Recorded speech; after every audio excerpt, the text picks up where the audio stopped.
귀한 찬양 감사합니다. 우리 지난주에는 우리 트럼펫으로 찬양했는데 오늘 찬양은 약간 오페라 같지 않았어요? 오페라 같은 그런 느낌으로 참 여러 다양한 방식으로 또 주님을 찬양하고 또 함께 은혜를 누리니 참 감사하네요. 오늘 우리에게 주신 하나님의 말씀 우리 사도행전 11장 우리 1절에서 4절까지 말씀입니다. 사도행전 11장 1절에서 4절. 교독하기가 조금 애매하고 같이 읽기도 조금 애매하긴 하지만요, 우리 다 같이 한 목소리로 한번 읽어보겠습니다. 1절에서 같이 읽어보겠습니다. 시작. 유대에 있는 사도들과 형제들이 이방인들도 하나님의 말씀을 받았다 함을 들었더니 베드로가 예루살렘에 올라갔을 때에 할례자들이 비난하여 이르되 내가 무헬레자의 집에 들어가 함께 먹었다 하니 베드로가 그들에게 이 일을 차례로 설명하여. 아멘. 여기까지 읽겠습니다. 5절부터는 설명한 내용, 지난 10장에서 있었던 일들을 소개하는 내용들이 이제 나오게 되죠. 그래서 지난 우리 사도행전 10장을 좀 여러 주에 걸쳐서 말씀을 이렇게 나눴어요. 거기에는 아주 중요한 사건들이 있었기 때문이죠. 뭐였죠? 누구하고 누구의 만남이었어요? 베드로와 이방인 고넬료의 만남이었죠. 그래서 하나님께서 베드로의 시야를 넓혀주셨잖아요. 베드로가 비록 예수 그리스도를 믿었고 자기 스스로는 시야를 넓혔다고 생각했죠. 그러니까 유대인들 중에서 천대받던 사람들, 그 사람들에게까지도 나는 시야를 넓혔다, 뭐 그렇게 생각했는데 하나님의 생각은 그것보다 더 뛰어났다는 거죠. 그것뿐만이 아니다. 이제 이방인에게까지도 눈을 넓혀라. 그렇게 하나님께서 베드로의 시야를 넓혀주셨고 그 은혜로 고넬료를 만났고, 그래서 고넬료를 만나서 그리스도의 복음을 선포했을 때 하나님이 이방인에게도 성령을 부어주었다. 이게 그 유대인들에게는 충격적인 사건이었죠. 하나님의 영을 내가 누구에게 부어줄까? 하나님의 영을 하나님의 백성 이스라엘 백성에게만 부어준다고 생각했는데 그 영이 이방인에게도 부어졌다. 그러니까 유대인들이 성령 받은 것을 보고 막 놀랐다고 나오잖아요. 그러므로 이 사도행전 10장은 오늘 이방인이었던 우리들이잖아요. 유대인이 아닌 우리들에게는 정말 놀라운 사건인 거예요. 그 10장에서부터 하나님의 나라가 이제는 이방인까지 확장된 거죠. 하나님이 모든 이방인들에게도 오직 예수 그리스도를 믿는 믿음만으로 하나님의 자녀가 되는 은혜를 베풀어 주신 거죠. 그게 그 시작점이 바로 사도행전 10장이었습니다. 그래서 우리는 사도행전 10장을 공부하면서 살펴보면서 우리들의 마음도 어떻게 해야 된다고 생각을 해요? 넓혀져야 된다. 우리의 제한, 우리들의 한계, 우리들의 생각의 틀을 좀 넘어서서 하나님이 원하시는 것에 우리를 좀 맞춰가야 되겠다. 뭐 그런 교훈들을 우리가 10장에서 계속 받게 되는 거죠. 이제 11장으로 넘어오면서 베드로가 오랫동안 예루살렘을 떠나 있었잖아요. 베드로가 어떻게 보면 단기 선교 여행을 떠난 거죠. 처음에 루다라는 지방에 갔었죠. 거기서 무슨 일이 있었어요? 하도 오래전 일이라서 여러분들이 성경책 2장만 넘기면 나오는 오래전 일이긴 하지만 루다에서 애니아라는 중풍병에 걸린 사람을 고쳐줬죠. 그때 그것을 보고 많은 사람이 예수를 믿었잖아요. 그리고 그 다음에 요바로 내려가서 거기에서 누구를 고쳐줬어요? 한 장만 앞으로 넘기면 도르가라는 여인이 죽었었잖아요. 그때 베드로가 그 도르가라는 여인을 살리는 그런 일을 행했잖아요. 얼마나 놀라운 일입니까? 오늘날 저나 우리 김경 목사님이나 교회 어떤 리더십이 단기 선교를 갔다고 해봐요. 저기 어디 갔는데 돌아오는데 소식을 들어보니까 가서 무슨 일 했냐 그랬더니 야, 치유의 은사가 막 나타났어. 막 병을 고치고 막 죽은 사람이 살아나고 얼마나 대단한 간증입니까? 이제 그런 간증을 가지고 돌아오는데 또 하나의 간증이 있죠. 지난 우리 10장에서 계속 얘기했던 바로 이방인에게 베드로가 주의 복음을 전함으로 오늘 본문 1절에 보면 이방인들도 하나님의 말씀을 받았다 이렇게 되어 있어요. 그러니까 하나님의 말씀이라고 얘기하니까 그리 받았던 그 구약 성경을 어떻게 선물로 받았나 이게 아니겠죠. 예수 그리스도가 우리의 구세주이시다. 하나님의 아들이시며 그가 죽었다가 부활하셨다. 누구든지 그를 믿는 자는 그의 이름으로 죄사함을 받는다라는 이 말씀, 인의 복음, 이것을 이방인이 받았다는 소식, 그걸 가지고 베드로가 예루살렘으로 돌아왔어요. 오늘날과 같으면은 마치 무슬림이라든지 힌두교 뭐 그 지역에 가서 우리와 전혀 상관없던 그 사람들에게 예수를 전혀 모르던 사람들, 뭐 신이라고는 뭐 그들이 알고 있는 여러 가지 우상들이죠. 그것만 알고 있는 사람들에게 그리스도를 전했단 말이에요. 그리고 그들이 갑자기 하나님의 은혜가 힘입어서 성령의 은혜로 예수 믿게 됐다라는 그 소식을 가지고 지금 들뜬 마음으로 돌아온 거죠, 베드로가. 돌아왔는데 무슨 일이 생겼어요? 어떻게 해야 되겠어요? 그렇게 돌아왔다면 교회는 어떻게 해야 됩니까? 할렐루야! 주님을 찬양합니다. 와, 역시 하나님은 위대하신 분이십니다. 당신을 사용하여 주셔서 그런 기적을 일으키시며 잃어버린 자를 찾게 하시니 할렐루야! 이렇게 그걸 좀 마음에 품고 왔을 텐데 오늘 오자마자 들었던 말은 뭐라고 되어 있습니까? 2절 말씀에 베드로가 예루살렘에 올라갔을 때 할례자들이 칭찬하여가 아니라 비난하여라고 되어 있습니다. 비난하다. 이 비난하다라는 이 헬라어는요, 집요하게 따져 묻다라는 뜻을 가지고 있어요. 그래서 둘을 나누다라는 뜻이에요. 그래서 분별하다라는 뜻도 같이 가지고 있어요. 그래서 베드로가 한 일에 대해서 집요하게 따져 물은 다음에 너 잘했냐 못했냐 이렇게 따진 거예요. 그러니까 이방인들에게 너가 들어가서 그들과 같이 밥 먹은 것 잘했냐 못했냐. 처음에 왔을 때 이 할례자들이 베드로에게 수고했습니다. 그런데 따지기 하나 있습니다. 당신이 어떻게 이방인과 함께 밥을 먹습니까? 베드로가 그래요. 미안해요. 됐습니다. 미안합니다. 그러나 내가 할 얘기가 좀 많이 있습니다. 뭐 이렇게 넘어갈 수 있는 그 순간에 할례자들이 또 붙잡은 아니 이게 그렇게 넘어갈 일이 아니잖아요. 아니 뭐 죄송하다 한마디 하면 끝날 일인 줄 아십니까? 이게 얼마나 심각한 일인 줄 아세요? 일로 와보세요. 일로 와보세요. 열이 받아요 안 받아요? 화가 나겠죠. 베드로. 일로 와보세요. 지금 그 사람들은 이 먹는 문제에 가지고 심각하게 시비를 거는 거예요. 우리가 오늘날에도 제가 전에 설명하면서 말씀드렸잖아요. 유대인들이 오늘날에도 음식을 어떻게 먹는다고요? 코셔라고 해서 아무거나 안 먹잖아요.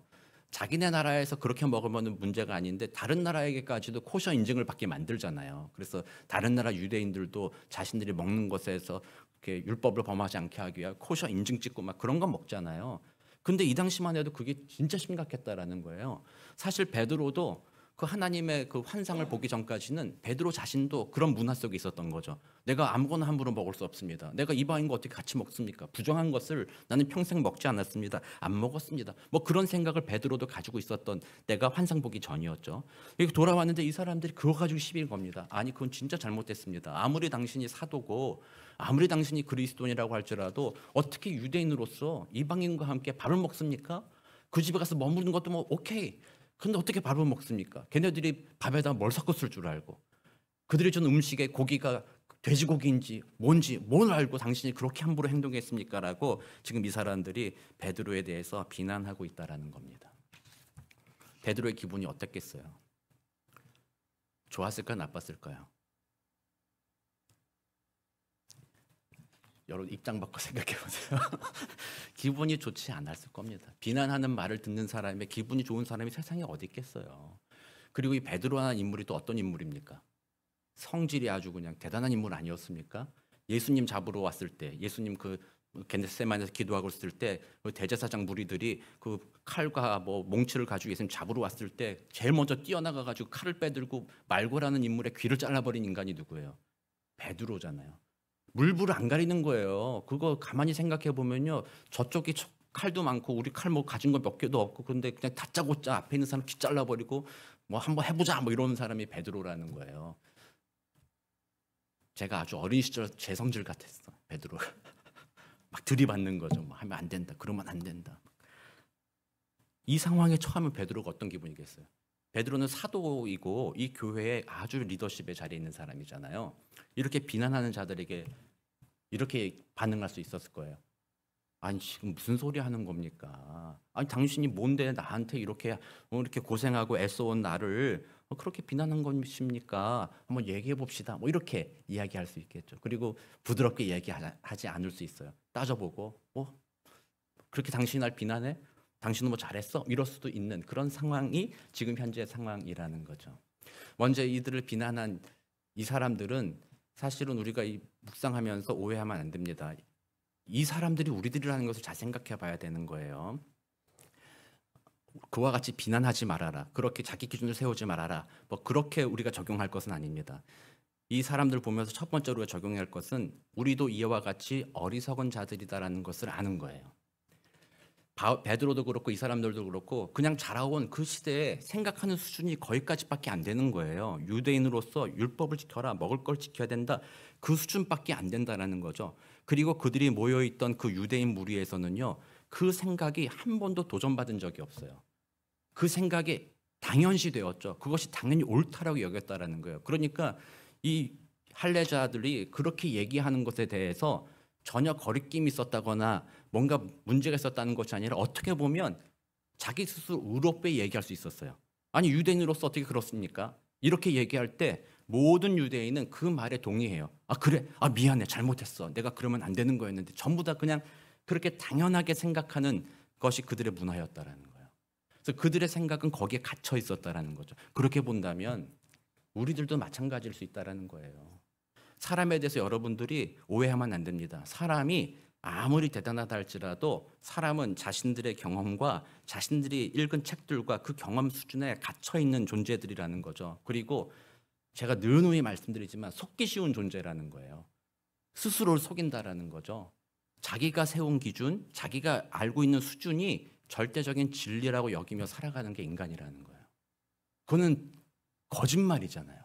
그렇지 않다라는 거예요. 우리가 세운 경험과 우리의 지식은 정말 제한적이라는 거예요. 특정한 상황에서는 그게 맞을 수 있어요. 그러나 그 상황을 좀 더 확장해서 솔직히 영원이라는 시간을 확장해 보면 그 생각과 이것들이 절대적인 진리가 되지 않는다는 것을 우리는 알고 있잖아요.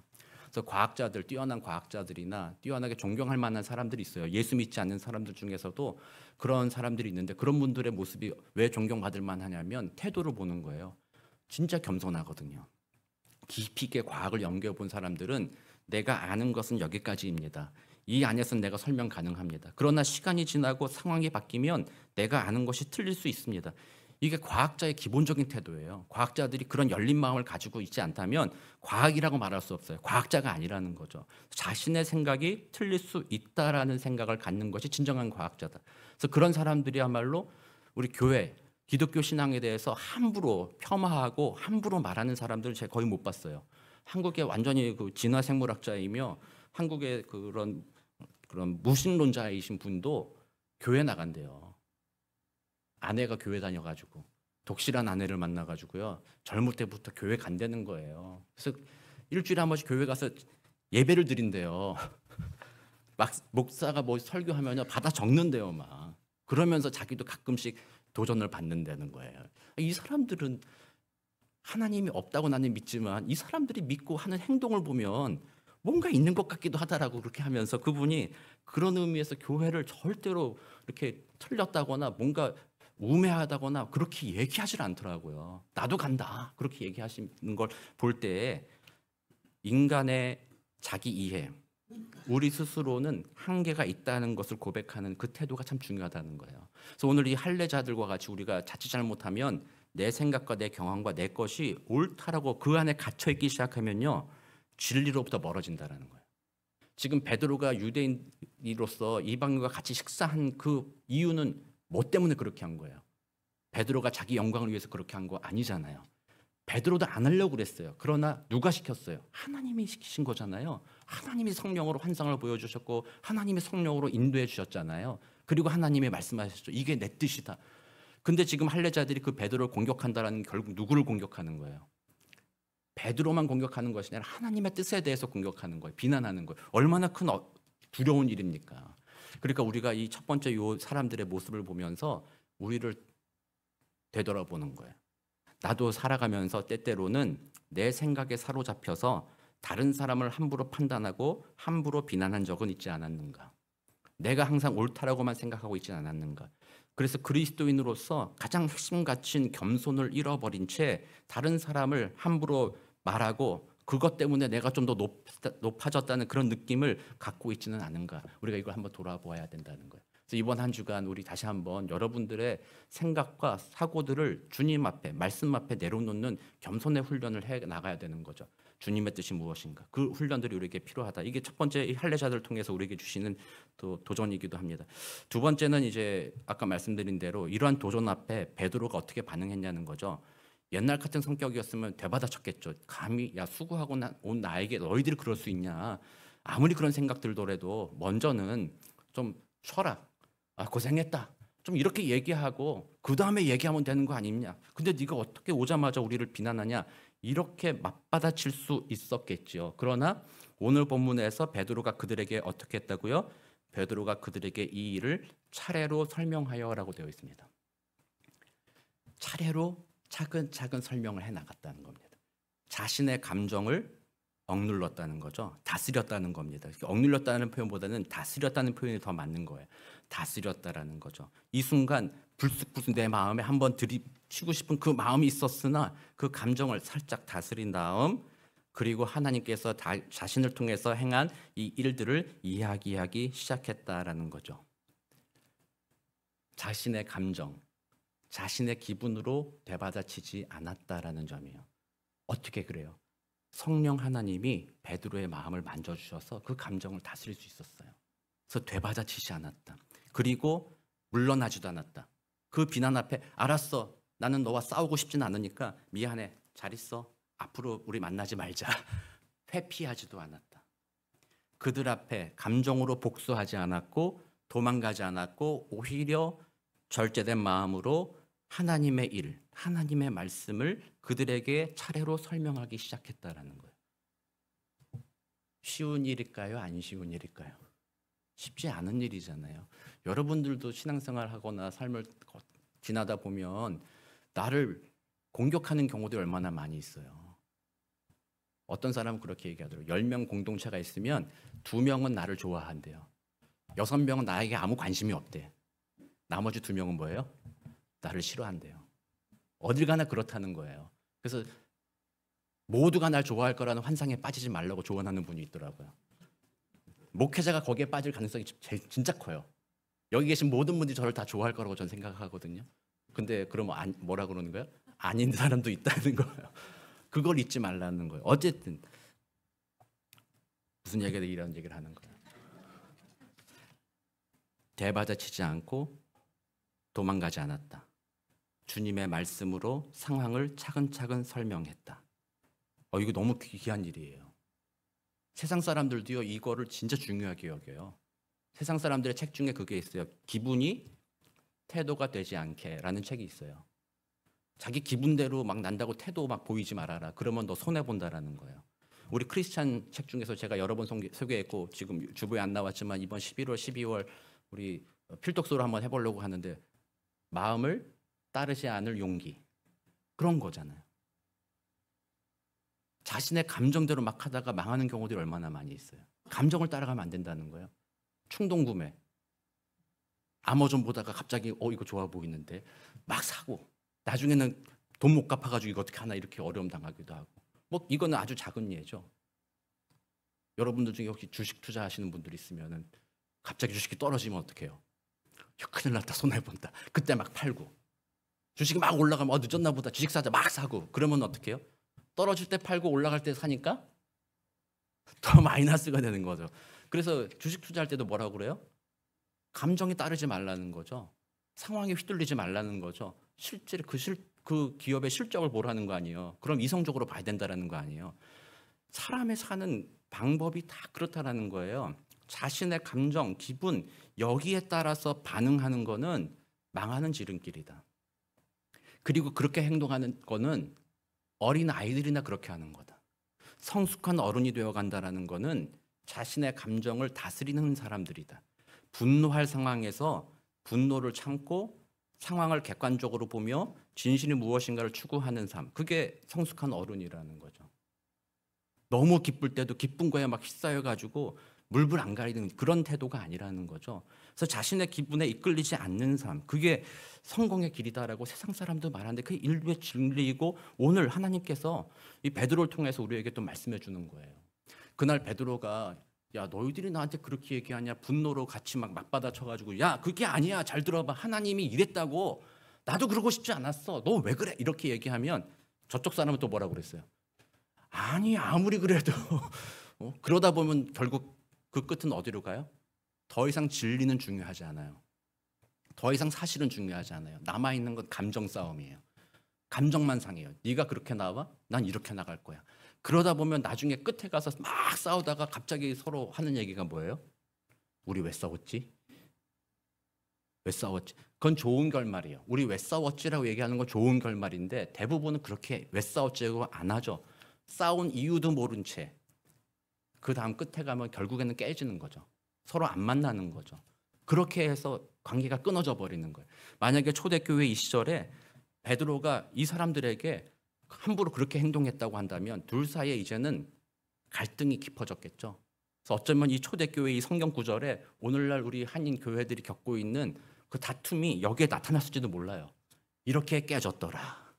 그렇게 보였을지도 몰라요. 그러나 이날 베드로가 성령의 은혜로 인해서 그들의 그런 비난에 대해서 집요한 공격에 대해서 인내하고 참고 감정을 추스리고 오직 그가 했었던 하나님의 일, 그를 통해서 하나님이 보여주신 것과 그가 했었던 일들을 하나님 앞에 그들 앞에서 보여주었다라는 거죠. 우리 잠언에 보면 잠언 15장 제가 여기 써놨는데 어디 갔는지 못 찾겠어요. 잠언 15장 1절 2절 말씀인데요. 제가 한번 읽어봐 줄게요. 유순한 대답은 분노를 쉬게 하여도 과격한 말은 노를 격동하느니라. 지혜 있는 자의 혀는 지식을 선히 베풀고 미련한 자의 입은 미련한 것을 쏟느니라. 잠언 16장 32절. 노하기를 더디하는 자는 용사보다 낫고 자기의 마음을 다스리는 자는 성을 빼앗는 자보다 나으니라. 아멘. 성경에서 분명히 얘기합니다.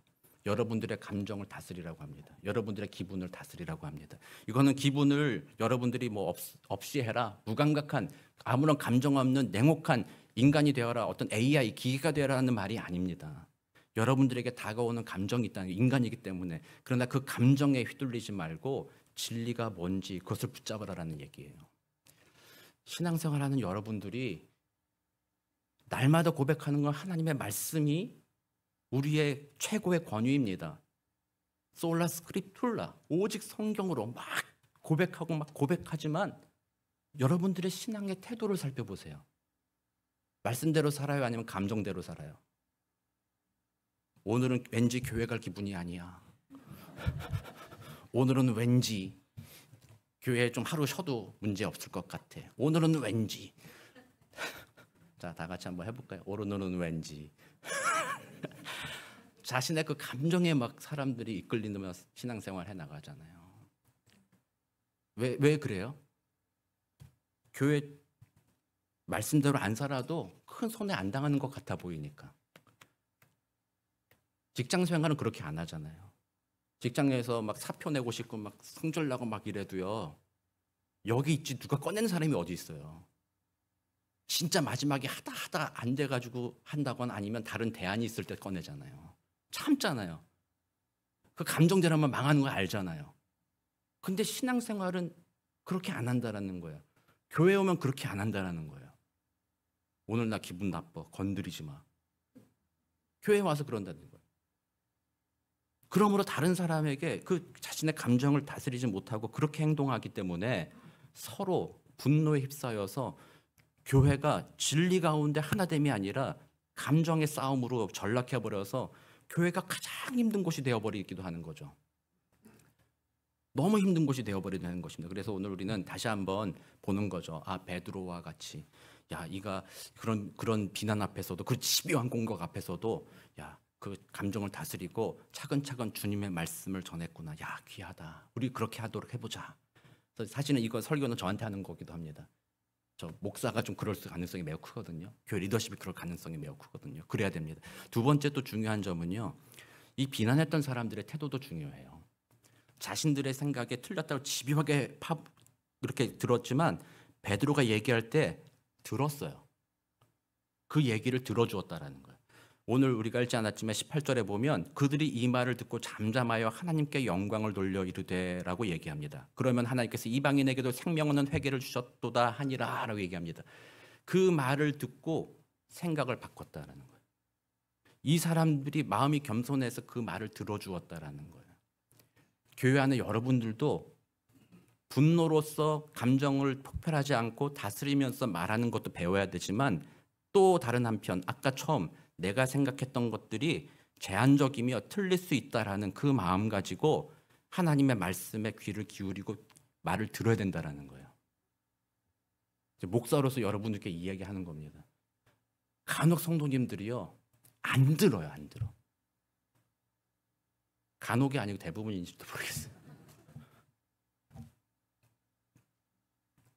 본인이 생각하고 본인이 판단하고 본인이 알았던 모든 것이 전부가 되니까요.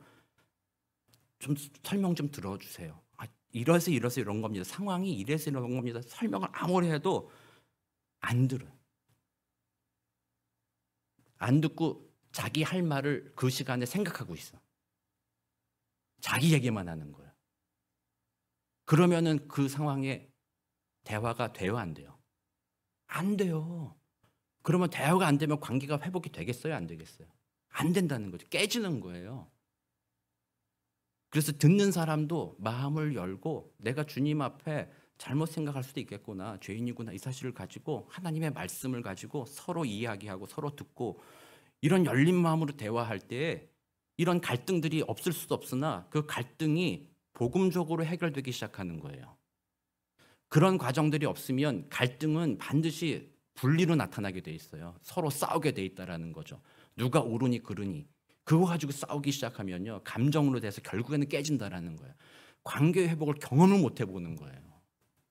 그러니까 교회 생활도 그런 감정의 회복과 관계의 회복을 경험을 못 해봤기 때문에요, 교회 생활이 맨날 힘든 거예요. 힘들다 안 되면 깨지는 거예요. 뛰쳐나가게 되는 거고 서로 미워하게 되는 거고 그렇게 돼가는 거잖아요. 교회뿐만이 아닙니다. 가정도 그렇고요, 직장도 그렇고 인간관계 모든 것이 다 그렇다라는 거예요. 그래서 여러분들이 하나님의 말씀의 진리 속에서 오늘 이번 한 주간 여러분들 마음에 하나님 좀 이번 한 주 이렇게 한번 살아보기 원합니다 해야 돼요. 분노하는 마음과 나를 괴롭히는 사람들에게 나의 분노를 다스리고 하나님의 진리의 말씀으로 그들을 섬겨보겠다. 또 여러분들의 마음에 귀가 열려서 내가 잘못 생각하고 있는 것이 있는지 말을 들어보겠다. 그래서 진정한 대화가 서로 간에 이루어져 가고 주님의 말씀이 거기에 주인이 되어서 말씀으로 변화돼서 한번 성장해 보겠다. 이게 그리스도의 장성한 분량으로까지 성장해 가는 과정이라는 거예요.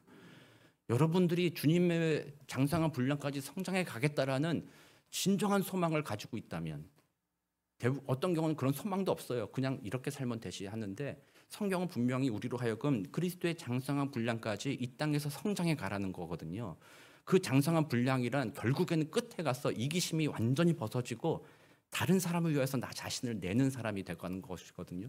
그렇게 가기 위해서 훈련 과정 중에 그 삶의 태도가 오늘 보여준 이 삶의 태도라는 거예요. 하나님의 말씀으로 서로 권면하고 감정에 휘둘리지 않고 귀를 열고 말씀을 듣고, 그럼으로써 갈등이 생겼을 때 서로 싸워서 헤어지는 것이 아니라 말씀 안에 서로 하나님이 원하시는 길로 같이 걸어가는 것, 그것을 통해서 지금 이 초대교회가 하나님의 놀라운 부흥을 이루어가고 있는 거라는 거예요. 그래서 오늘 이번 한 주간 여러분들이 좀 그렇게 살아가게 되시기를 축복합니다. 네, 문제는 뭐예요? 이걸 제가 굳이 여러분들 귀 아프게 오늘 설교했지만 여러분들이 뭐라고 얘기하실 것 같아요? 다 아는 얘기 아닙니까, 목사님? 다 아는 얘기 아니에요? 그동안 교회에 오래 다니셨으면 다 들어본 얘기 아닙니까? 그렇게 해야 된다고? 근데 문제는 뭐였어요? 결국 안 된다는 게 문제 아니겠어요? 안 된다는 게 문제잖아요. 제가 어젯밤에도 그런 일이 있었어요. 일부 예배 때만 말하고 말려고 그랬는데요, 얘기를 드려야 될 것 같아요. 이 설교를 제가 준비를 했잖아요. 어제 이렇게 준비 다 하고 이제 내일 설교를 좀 이렇게 해봐야 되겠다 생각하고 있는데, 우리 둘째 이제 라이드를 해줘야 돼요. 어제 둘째가 바빴거든요. 아침에 SAT 시험 보고 오후에는 발룬티어 하는 게 2개나 있어가지고 라이드를 해줘야 되고, 저도 나름대로 토요일이면 설교 준비해야 되고 묵상해야 되고 바쁜데, 어쩌다 보니까 제가 둘째를 라이드를 좀 해줘야 돼서 이제 마지막 다 끝나 저녁 7시 마지막으로 이제 데리러 갔어요. 그리고 이제 오는 길에 빨리 데리고 가서 집에 가서 간단하게 저녁 해결하고 나도 설교 좀 이제 마무리해야 되겠다, 정리를 해야 되겠다 이러고 있었어요. 7시 이제 오는 길에 아이한테 너 화요일 1시에 너 이거 입학 어드미션 그 에세이 쓰는 거 미팅 있다 1시에 얘기하자마자 애가 I know 그러는 거예요. 자기도 스트레스 받은 거죠, 하루 종일. I know. 약간 그때 스트레스가 쫙 왔어요. 아니 I know 아빠 그러면 알겠어요 하면 되지. I know. 오케이, 한 번 참았어요. 근데 그 전까지 너 에세이 다 써놓아서 그분께 보내드려야 그분이 보고 너한테 코멘트 줄 거. 그걸 다 써야지 이러는데 또 I know 또 그러는 거예요. 갑자기 성질이 나잖아요. 차를 세웠어. 아니 아빠한테 말투가 그게 뭐야? 아이 너 아빠가 너 그동안 잔소리 안 하고 그냥 그렇게 하라고 그냥 얘기한 거면 듣고 아빠 오케이 알았어요 준비할게요 이러면 되지. 아이 너 아빠한테 함부로 그렇게 얘기하는 거야? 애가 겁을 먹었어요. 아빠한테 예쁘게 말할 거야 안 그럴 거야? 네 이러더라고요. 집에 와서 애 내려놓고 설교 준비하는데 설교가 그거였어. 분노를 다스리고 그 아이의 상황을 하루 종일 토요일인데 쉬는 날 아침부터 시험 보고 계속해서 발론티하고 바쁘고 자기도 피곤할 거 아니에요. 그 상황을 헤아려 주지 못하고 저도 마음에 여러 가지 분주함 때문에 감정으로 막 얘기했잖아요. 내일 설교를 내가 이거를 어떻게 해야 되나. 제가 늘 말씀드리다시피 설교하는 목사라고 해서 설교대로 늘 사는 건 아니다라는 거죠. 어쩌면 가장 죄인이라고 할 수 있어요. 그러므로 말씀의 결론은 그거예요. 이 베드로가 이렇게 할 수 있었던 것도요. 베드로가 뛰어나서가 아니에요. 이래놓고 베드로가 나중에 어떻게 해요? 갈라디아서 2장 2절에 가면 이방인하고 밥 먹다가 안디옥에서 유대인들이 내려온다고 그러니까 도망가 버렸잖아요. 그래가지고 바울이 막 되게 호되게 야단쳤어요. 네가 그럴 수 있냐? 네가 어떻게 이방인 밥 먹다가 누가 너 도망가냐 인간아. 너 때문에 바나바도 도망가고 너 때문에 저 이방인이었던 그리스도인들도 시험 들고 너 그럴 수 있냐. 그래서 베드로도 이렇게 막 놀랍게 했어도 베드로도 또 실패했다라는 걸 보여줘요. 그러므로 결론은 뭐예요? 제가 여러분들께 이번 한 주간 분노를 다스리고 감정을 다스리고 하나님 말씀대로 사십시오. 그게 잘 안 된다는 거예요. 오죽하면 책으로 나와가지고 책 읽으라 그러겠어요. 제가 볼 때 그 책 읽은 사람들도 잘 안 될 거예요. 그게 우리가 안 된다라는 거예요. 결국에는요 이런 본문을 들을 때 그게 하나님의 뜻이고 그것이 생명을 살리며 공동체를 살리는 길이구나 하는 것을 우리가 안다라는 거예요. 그러나 또다시 나의 죄인됨을 또 고백하는 거예요. 하나님 그런데 안 됩니다. 그게 안 됩니다. 하나님 그런 나를 불쌍히 여기셔서 도와주십시오. 그래서 이런 말씀을 듣고 나면요 기도가 안 나올 수가 없는 거예요. 주님의 도움이 아니고서는 안 됩니다. 그래서 말씀을 생각하고 기도하고 말씀 생각하고 기도하고 그렇게 해야 오늘 예배 끝나고 분명히 저녁 시간에 여러분들의 막 감정이 폭발하는 그 사건이 발생했을 때 안 그럴 수 있게 된다라는 거예요. 성령의 은혜로. 그래서 오늘 제가 어제 설교 준비하면서 그 일이 생긴 것 분명히 사탄의 공격입니다. 저는 그렇게 생각을 해요. 제가 가끔 그렇거든요. 내가 혼자 은혜 받고 막 이래야 되겠다 막 이러고 있으면은 분명히 사건이 터져요. 그래가지고 내가 설교한 대로가 아니라 내가 원하는 대로 막 반응하고 그런 경우들이 대단히 많거든요. 분명히 이번 한 주간도 여러분들이 오늘 말씀을 들으면서 나 감정 다스리고 주님의 말씀대로 한번 잘 섬겨보겠다 이 마음으로 오늘 예배 끝나도 예배 끝나고 나가서 밥 먹는 순간에 어쩌면 폭발할지도 몰라요. 뭐야 이게 이렇게 될 수도 있어요. 그게 우리라는 사실들을 기억하는 거예요. 그래서 우리에겐 소망이 없고 누구에게 소망이 있다? 우리 주 예수 그리스도 우리와 함께 하시는 성령님께 소망이 있다. 그럼 우리는 그분께 더 매달리는 겁니다. 성령님 나 같은 죄인 살리시니 감사하고 내 안에 그 성령의 은혜 베푸셔서 오늘도 조금이라도 성숙하게 하옵소서. 조금이라도 나의 감정을 다스리게 하여 주셔서 하나님의 말씀대로 순종하는 이번 한 주가 되도록 도와주십시오. 그런 간절한 기도 가운데 하나님의 능력을 힘입어 여러분들이 있는 곳곳마다 관계가 회복되어지고 하나님의 그 평강과 은혜를 함께 누리게 되시는 복된 저와 여러분 되시기를 우리 구주 예수 그리스도 이름으로 축복합니다. 기도하겠습니다. 사랑과 은혜가 많으신 하나님, 이 시간 겸손한 마음으로 우리들의 죄악을 고백합니다. 우리들의 연약함을 또한 고백합니다. 아무리 성경 읽고 아무리 기도하고 때때로는 아무리 신앙생활 오래 했다 할지라도 우리들의 마음에 있는 죄성과 우리들의 마음에 있는 감정과 이 모든 것을 하나님 말씀 앞에 제대로 다스리지 못하는 우리들을 봅니다. 신앙생활 오래 했어도 신앙의 성숙은 눈에 보이지 않을 때도 참 많이 있었습니다. 예수님 닮아가라고 그분의 장성한 분량까지 자라가라고 말씀하셨지만 여전히 우리들의 신앙은 어린아이와 똑같은 신앙으로 내가 기분에 합당한 대로 내 마음에 끌리는 대로 그렇게 신앙생활을 해오며 그렇게 삶을 살아왔던 우리들의 모습이 있습니다. 주님 그러니 우리에겐 소망이 없습니다. 오직 우리 주 예수님 이번 한 주간 그리스도의 십자가 더 바라보며 또 하나님의 나의 도움이 주신 것을 기억하여 주님 앞에 더 매달리게 하시고 성령을 우리에게 충만하게 부어주셔서 오늘 베드로와 같이 우리의 분노, 우리의 감정이 아니라 주님의 말씀에 순종하는 복된 한 주를 살아가도록 그래야 정말 우리의 관계가 이번 한 주간 정말 하나님의 은혜 가운데 드라마틱하게 변화되어지고 더 기쁘고 행복한 관계로 회복되어지는 복된 한 주를 살아가도록 주님 도우시고 인도하여 주옵소서. 감사드리며 살아계신 우리 주 예수 그리스도의 이름으로 기도드립니다. 아멘.